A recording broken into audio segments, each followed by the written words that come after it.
Hey everyone, so today we're going to make some homemade tomato soup. I have this recipe from my friend. I've only made it once, but when I did make it, it was absolutely amazing, and I can't wait to share it with you guys. So let's go ahead and get started with the ingredients. You're going to need some really good olive oil. You're going to need 2 diced red onions. You're going to need 2 large carrots, peeled and chopped.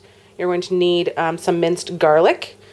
4 large cans of whole peeled tomatoes, and we do the canned tomatoes only because it guarantees freshness and ripeness of the tomato.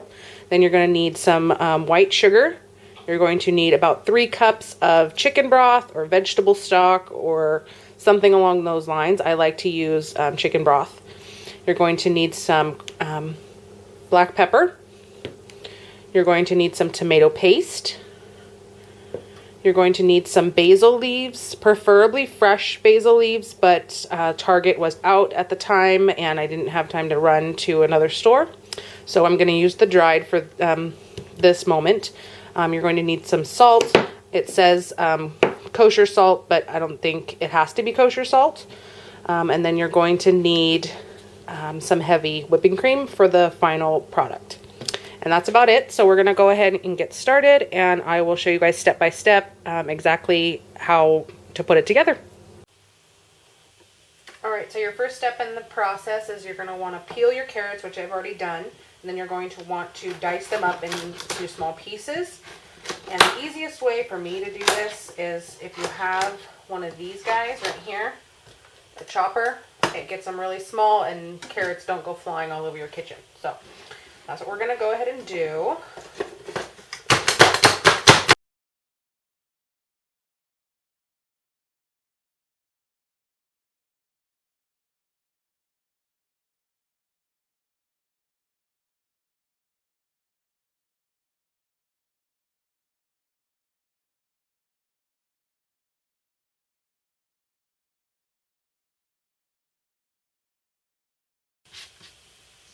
Alright, so the carrots are chopped. They need to be about, yay big. Nothing too crazy. Just, chop them up. And then next you're going to want to do the same to your onions. So go ahead and slice them into small pieces to get them to fit inside the chopper. Like so.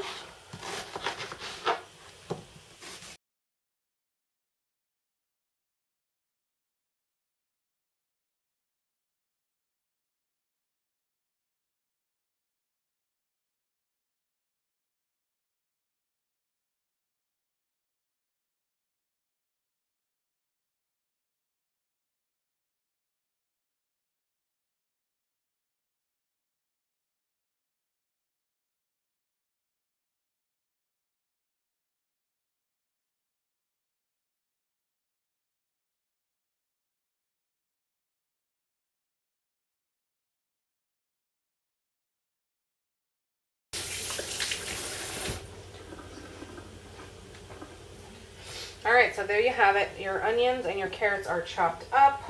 It does seem like a lot of onion, but when it cooks down, it really gives the soup a lot of flavor. Alright. Your next step, next you're going to want to take your olive oil, and you're going to need a large saucepan, something this size here. And you're going to need to put 3 tablespoons of olive oil. Ooh, that came out fast. 3 tablespoons of olive oil in the bottom of your saucepan. You want to go ahead and heat that up.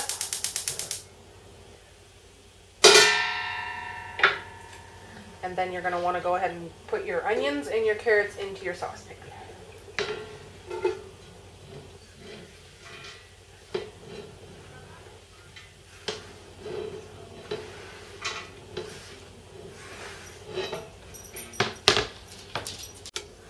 Once your onions and your carrots are in the saucepan, give them a good stir.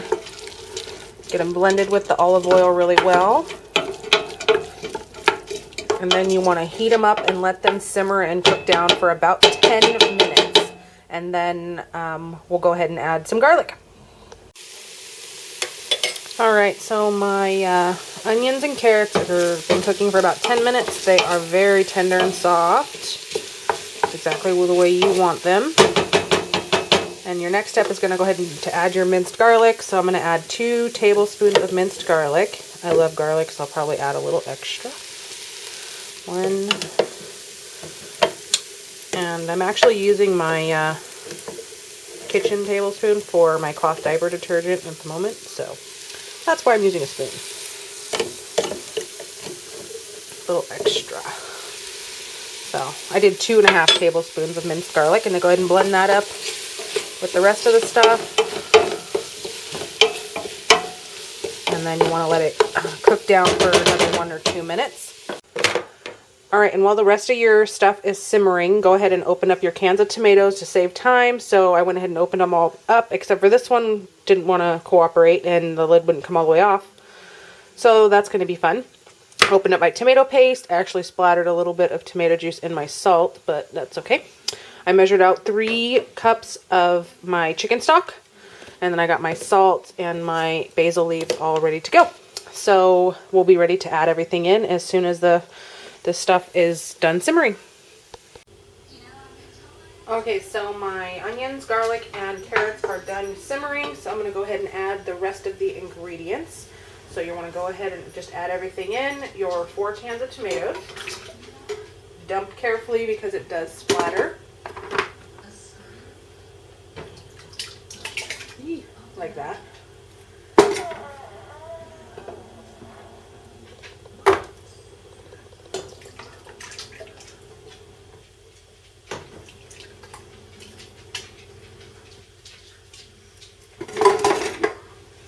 And you're going to need to add 1 tablespoon of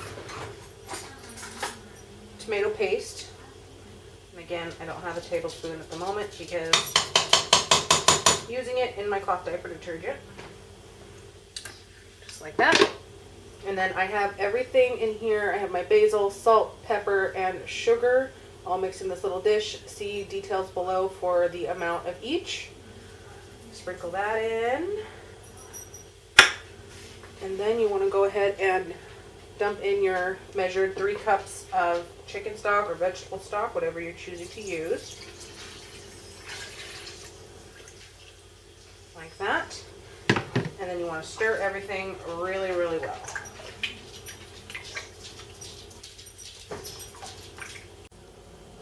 Once everything's stirred, it'll look something like this. And then you want to go ahead and turn your stove up to like a little bit above medium, like in between high and medium. You want to go ahead and bring it to a boil and let it boil pretty good for about 30 to 40 minutes until the tomatoes are very, very tender. And once that happens, I will show you what we're going to do next. Alright, so it's been about 40-45 minutes and my tomatoes, as you can see, are nice and tender. About halfway through, I went through and kind of smashed them up against the side of the pan just so that they break up a little bit easier. And yeah, so everything is nice and cooked, and I'm ready to go ahead and add my cream, which I already have pre-measured. I have about 3/4 of a cup of heavy whipping cream here. Let me grab the other side of my thing. And just go ahead and pour that on in the soup. And this gives it, you know, that creamy texture. If you don't like milk or you can't have milk, you can skip this step, but we love milk and we're gonna have some. So I'm gonna go ahead and mix that all in, and then we need to blend everything up to get it nice and smooth. And if you have a food processor, this is where that's gonna come in nicely, but I don't, so I'm gonna go ahead and use my blender. And yeah, that's what we're gonna do next. Alright, so I went ahead and added about half of my tomato soup into my blender. The whole thing doesn't fit, so you have to do it in sections. And I have a second pot here that I'm going to dump this in once it's all blended. So just go ahead and turn your blender on. Let it blend.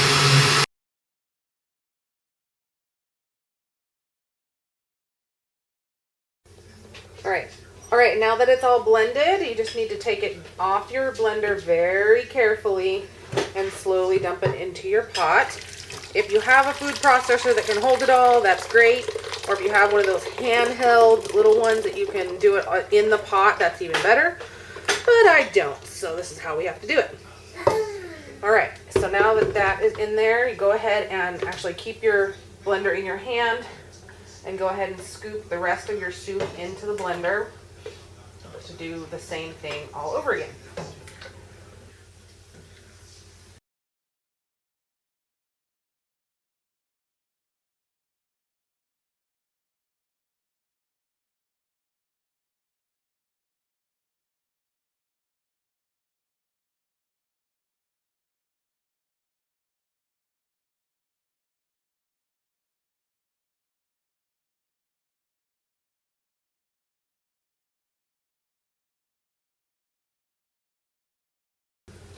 All right, do the same thing. Pour that into your pot, your second batch.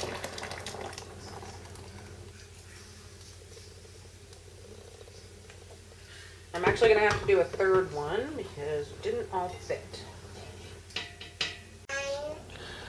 All right, once you have blended all of your soup up, you can go ahead and just return it back to the main pot that you started with.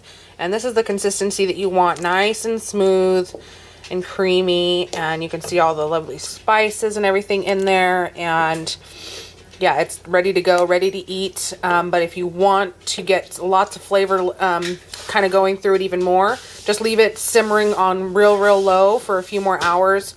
That's what I'm gonna do, is just let it cook and kind of just sit here and stew in its own spices for a little bit longer. And this is what we're gonna be doing for dinner. So I hope you guys enjoyed it, and I'll show you guys the final product when dinner's around. All right, here's the finished product. I like to add a dollop of sour cream, a little bit of cheddar cheese, and a little bit of bacon bits, all of which you can skip. You don't have to have any of that, but that's just how I like to do mine. And then we're also going to be having some grilled cheese sandwiches. So I hope you guys enjoyed this recipe, and let me know if you try it, and if you love it, let me know. I can't wait to hear your responses, and I'm sure my friend would be ecstatic to hear them as well. Have a great day, guys. Bye.